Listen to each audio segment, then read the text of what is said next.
You know, there were these folks doing the dancing and so in some serious rituals that had to do with their beliefs, some for pleasure, some for leisure.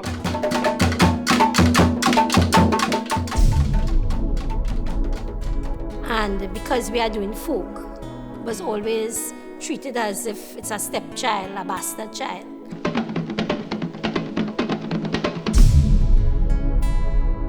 In the context of Best Village, you couldn't teach classical. It has to be folk. Definition of folk is that area you represent, the way of life.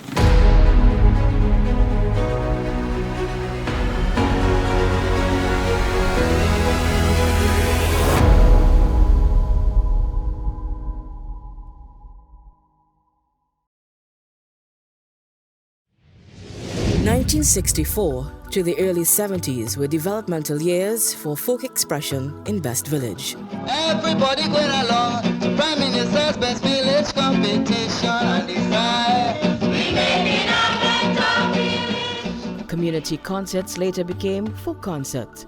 Farm and food became the popular food fair. Folk theatre and all the various expressions of folk dance originated as raw talent in communities and drum yards.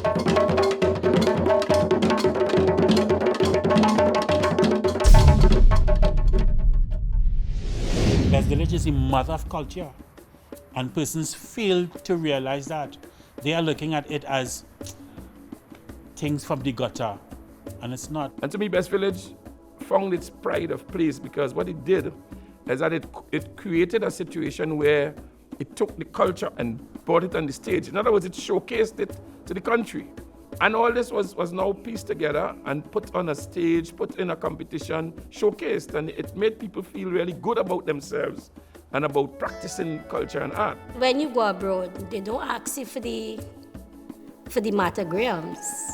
They want to see the belly, the limbo, the shangu. Everybody want to learn the ballet and the piqué.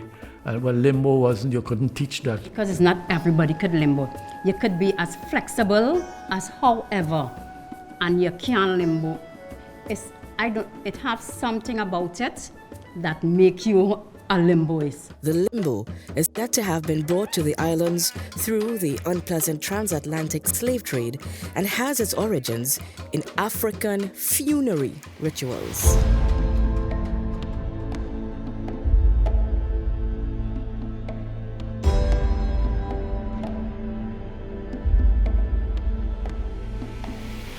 Back in those days, it was mainly a funeral type of dance, and men were the ones who used to do limbo in those days.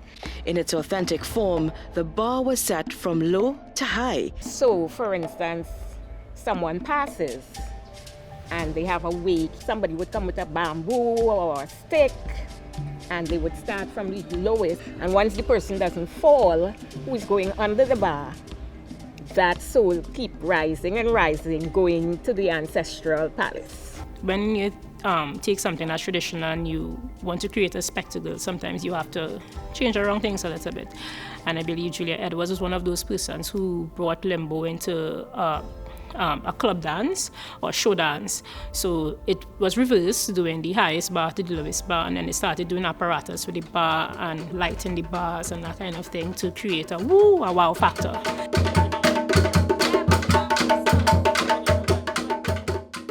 In the 1950s, before the birth of the Prime Minister's Best Village, the exotic skill of limbo dance was popularized by Trinidadian dance pioneer and innovator Julia Edwards.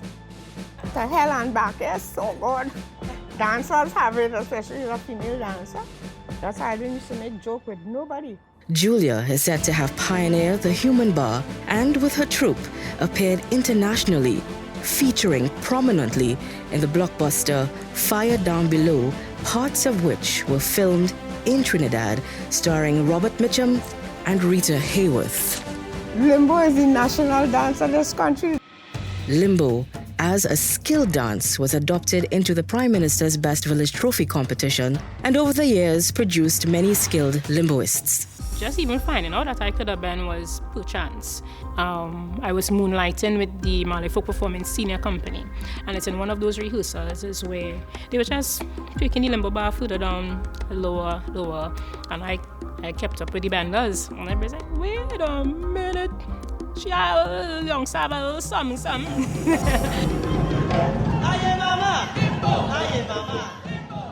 Limbo, like other disciplines, is not all fun and folk. It has its fair share of work and perils. Oh, well, with limbo, you have many challenges.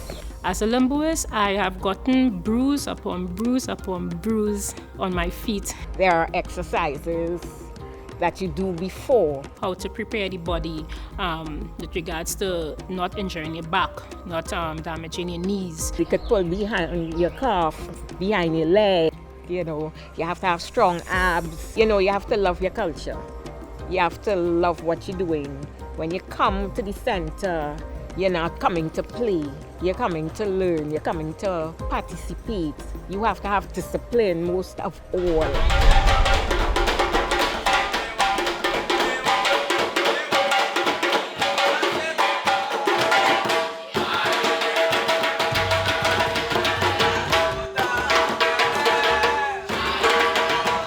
Under the vision and direction of researcher and anthropologist Dr. J.D. Elder and dancer-choreographer Aubrey Adams, several other folk dances were identified for preservation. Aubrey Adams used to go around the country arranging lecture demonstration and training in the different fields by using the best that we have available in the country at that time. For example, people like Jean Coggins Simmons, Joyce Curtin, Torrance Mohammed, Carlton Francis, Molly Ahi, well, of course, myself. And being the only Indian dancer in the country at that time. And I had my group. Dr. Prasad and his group would play a keen role in introducing Indian dance to the Best Village stage. My group were the first Indian dancers to perform in Trinidad and Tobago. And they performed with Barataria. Unlike today, you have so many groups and all of that. People went afterwards on scholarships and study and return. At the beginning, that perception was there that it was an African thing because all you've seen is Africa. The bongo, the limbo, the shango, the pique, the bele. I am probably the person responsible to get the Indian aspect of this into Best Village. Villages already had singers. I didn't teach anybody any singing, no sir. They had natural singers, the chutney singers. I had to talk to them, explain to them, get them involved because this is Trinidad and Tobago. In East Indian dances, we have some traditional dances such as the folk styles. Let's say the stick dance, also known as the dandiya, where you dance with the sticks.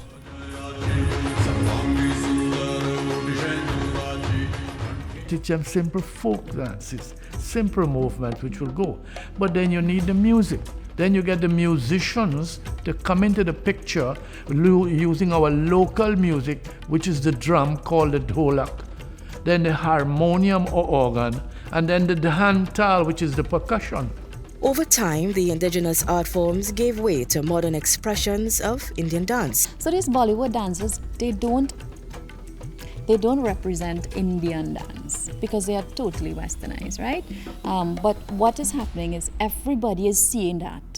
So that's what they're growing up and they say, oh, it's an Indian movie, so that's an Indian dance. The film industry is in no way at all a representation of anything Indian or Oriental.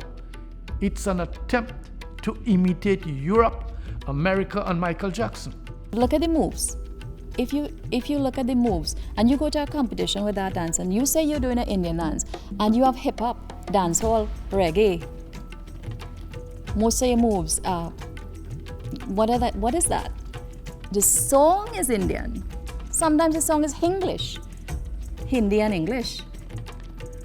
And if you are dancing or you are trained or you know anything about Indian dancing, you have to interpret the meaning of the song in mudras or hand gestures. Traditional folk dances were not only influenced by foreign pop cultures, but our own cultural commingling.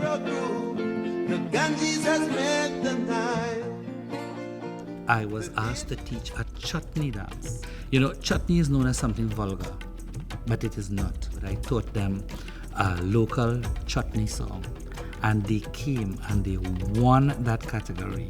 And I went laughing at my girls. I said, look at blows. Tobago come and blow all you out of the water. That is wonderful. And even within the Tobago-ness, there are differences. The Charlottesville experience is not the Bethel experience. In Trinidad, the experience in Port of Spain would not be the experience in San Fernando and Point Forte and all of that. You know, so it's pulling all of this together. And in more recent years, is bringing, not the subcultures now, bringing ethnicities together, cultures together. If you're into dance holistically. So there was always this exchange of traditions between the two islands because we are quite different in our folk tales and traditions. I like dancing in general, but one of my favorite styles is the Congo ballet. And you won't believe it, because you know you have to turn around and bend over and you have to shake your bum. I like doing that. I still like doing that.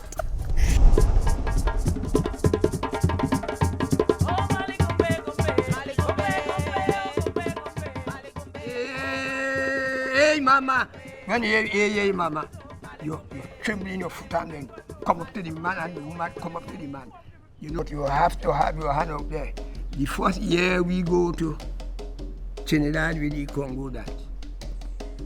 The audience, when the dance done, the audience stand up there. And so in Pembroke, we had what you call a drum yard. Now, a drum yard, if I just explain it to you, is a little place in the back of your house.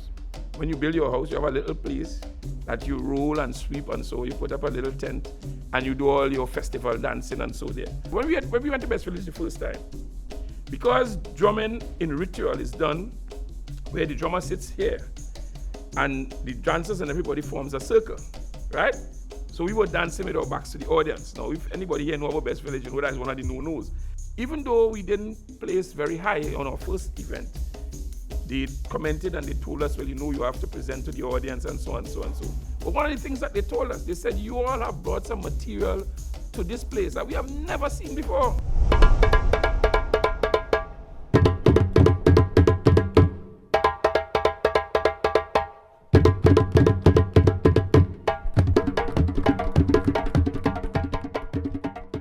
The Congo ballet carry a particular type of posture. The rhythm, as any Afro-Caribbean rhythm, is very pulsating, very energetic.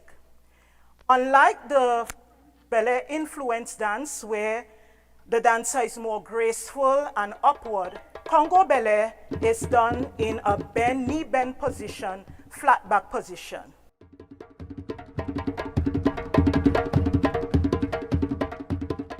While the Congo ballet is indigenous to Tobago, the popular Creole form of ballet takes its influence from the French West Indies.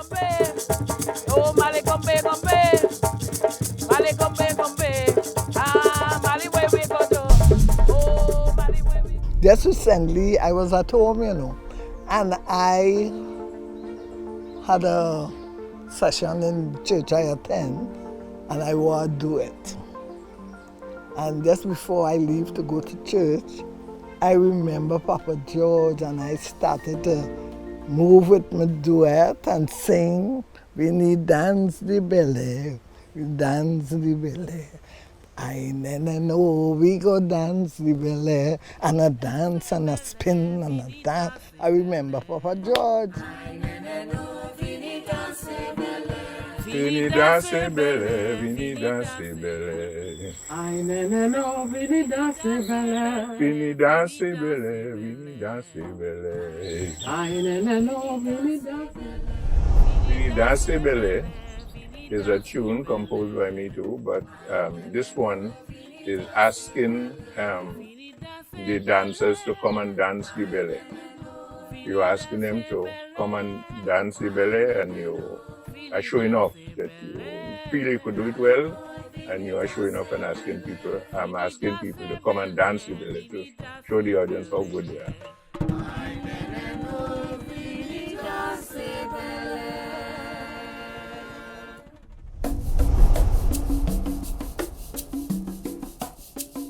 Though not the creator of the various folk forms, Best Village as an institution certainly became the curator, a cultural mecca of expression.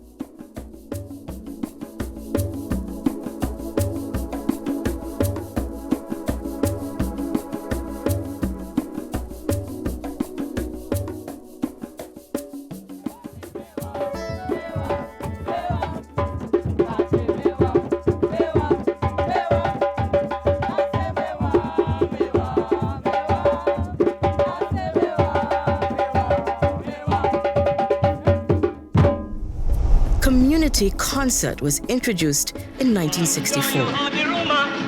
Saltfish price gone higher. People start to cry, what a pound they go hard to buy. But they out for pressure in meeting me as a buyer.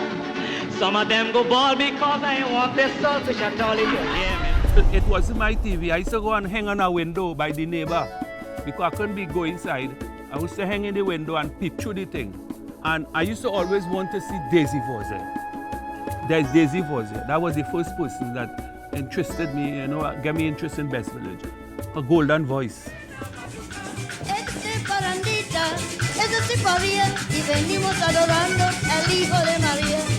Este parandita, este paría, y venimos adorando al Hijo de María. It was an accident, you know, really an accident, because I remember us being in the Superior Self-Help Lodge, and we were experiencing some problems in having Mr. Molloy, I think it was his name, coming to practice because he was ill. So there was a key back because we could not get this parang item off the ground for the competition.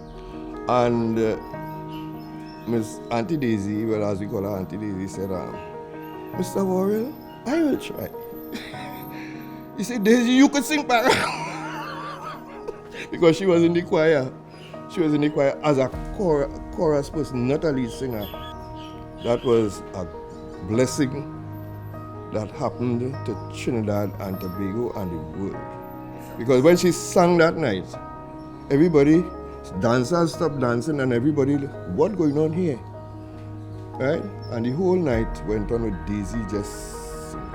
And that was the birth of Daisy. Daisy Voisin marked the way for parang to achieve national visibility as parang bands started to become a fixture on the Christmas landscape. In that 1989, it was folk theatre was introduced. Instead of folk concert, it moved to folk theatre. Because the folk concerts were dealt with individual items, folk items, music, dance, drama. Whereas the folk theatre was a story, a production that told the story using the folk material. And it was a continuous program, not an item program, but a story from beginning, middle, and end. The regular theatre was much more intense and precise, but the folk theatre, in my opinion, was much more dynamic.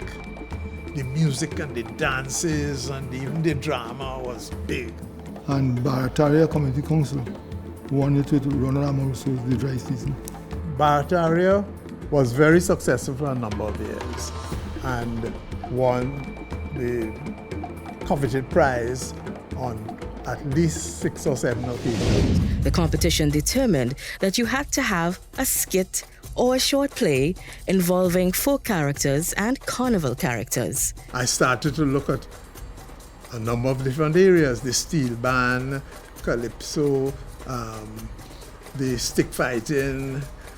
There's so much stuff in Trinidad and Tobago that needed to be explored. There started to be a very intense rivalry between the groups, yes, in the musical form, in the music theatre form. And this actually raised the standard. So much so that Merchant made a calypso one year Barataria sweet, but Mount Diablo sweeter. Of course, he got the names of the villages wrong, but it was a very popular calypso. Barataria sweet, but Mount Diablo sweeter. They was the baddest, hardest that night up in those days when Fuller and Malik would be in the Savannah or Barataria, it was a big thing. The Savannah was full, you know. It was really big. You know you can't go to the Queen's Park Savannah with certain things because you will lose it. You will lose. You start losing. So we got to up the game. You dealing with Malik and Barataria and them people, brother. You can't go down there with, you know. Backstage, the people of folk often recognized community over individuality. When one village is going on stage and you have stage assistants, you'd go and help the village and wish them all the best, so that we had a bond, which was that somebody's going to win and somebody's going to lose. But what we need to do is pace each other on the road to excellence. And once we can do that, so that I remember in '96, Friends Creative Theatre had just won the year before as the Arthur Lewis and the Out of Point 14. And we were challenging them. And Arthur was the person in the lighting booth, doing the lighting for Malik, and Malik came and won the competition. Fertile with talent, the Best Village Folk Theatre category also encouraged directors, scriptwriters, and actors to compete for individual titles. In 1974, Ronald Amoroso, who was the director of the Company of Players, but he was also the director of the Barataria Community Council, and he was going away on scholarship. And he left Cuthbert Panther from the Company of Players in charge. And Cuthbert Panther said, well, Fuller, why don't you come across and give us some help? When I went to London, I left him in charge. And I left him with a play which I had won the secondary school drama festival with QRC and so on. He had just won the drama festival with QRC, with Brothers 5. And we were putting it on the Best Village stage. So I said, Fuller, I could see myself. I was brother man. I could hear the results. And the best actor, Novan Fullerton, brother man, Barataria. I never got so much boos in my life yet. Boo, boo. They stopped the show. I was in London waiting to hear that we had won. Never heard anything until I came back. The Best Village competition suffered the curtailing effects of the COVID-19 pandemic between 2020 and 2022, amongst many other categories.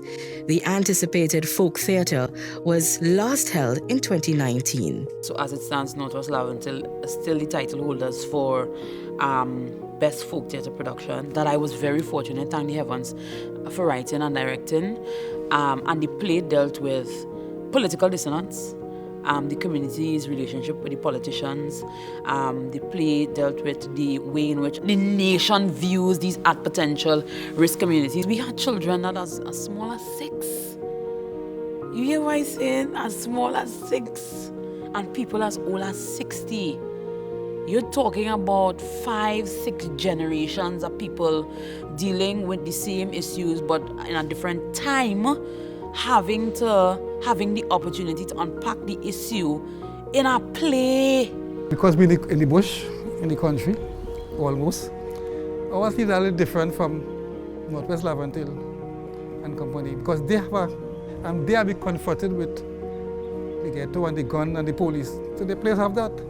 We don't have that experience, so we deal with other things, which is the social topics, the incest and teenage pregnancy, and those things. It's often stated that theatre mimics life, or at least draws inspiration from it. When it comes to culture and arts and cultural practice, Laventille is one of those groups who have invested itself in the Best Village experience to the point where it is a part of them. And so when you hear Best Village, you hear laugh until, and it has to do with the way in which, more than the investment, but how they have used Best Village to transform narratives that are what we call counter-healthy to the way in which people see the community. And I am not from Laventille. I grew up in Bucco in Tobago. The passion that they have for cultural preservation through the Best Village is what I had searched for a long time as my reason for going to university and wanting to pursue theatre and carnival studies in a formal way. A key element of the effective organization of Best Village was Best Village officers. Their role was to introduce communities in the program and getting them prepared for the competitions. There are so much officers that work so hard that their efforts go unnoticed. There are some officers who don't even have transport. Sometimes all 12, 1 o'clock in the morning, they are there sitting in rehearsals trying to help their groups. Especially in Tobago where, and I will always say rural, you had to go into that village or to that community and develop the community. And when you have an activity like Best Village, you thought it was an excellent opportunity. Our role was really to bridge the community, to go out there, to help plan and assist in implementing and promoting the Best Village program in the different communities. And that in itself was multifaceted in that, you work with many groups of all types, whether it was a sporting group, a youth group, a church group, any type of group. These stores of knowledge found in the language, foods, songs, dances, and rituals of everyday life are the key to understanding the role that the Prime Minister's Best Village Trophy competition plays in building resilience and cultural confidence in communities. Best Village must continue. They say carnival is the greatest show on earth, but to me, Best Village is. Best Village is one of the places where they get that grounding that takes it and seeds that culture all over the place. We say, keep that village name, Best Village. There are still people who don't consider Best Village to be real talent. But they're wrong. They're so wrong, it's funny. If any government, and I say this with no apology, if any government should take Best Village serious, they would remain in the power till thy kingdom come. Paul and Tushpringer and Janet Stanley Makano, I think they took out the smut out of Best Village. You go come with a posy and want to be the woman and beating the man with the posy and all, and people laughing and all kind of stupidness. They took it out. So from Ikakas up to Mayaro, we and them fishing there just so they kidnap, jail and finding we, yet we still calling them amigo. Oh, Mama, Salwater, Guinness, man, then you see me going down. You're not going down. They were practicing for Best Village competition, and the drums were going and they were doing bamboo dancing and all of that stuff, and I was so amazed. I was like, I want to do this. I'm about 7. If it wasn't Best Village, we wouldn't have the Marshall Matano and the singing Sandra and all these people. And don't talk about the golden voice Daisy Voze. So much years, people trying to be sung like her. Never. The Best Village story has been a story of community vision, extraordinary talent, and a preserver of Trinidad and Tobago's culture and folk traditions. This is where generations come together to exchange ideas and celebrate our rich heritage. This is where we see all young people flourish. It takes a village to protect our heritage. I encourage you to be a part of the Prime Minister's Best Village experience. For more information, please visit the ministry's website at mscd.gov.tt or follow us on Facebook, Instagram, or YouTube for updates on Best Village activities. I am Shamfa Ashaki Kajo, your Minister of Sport and Community Development.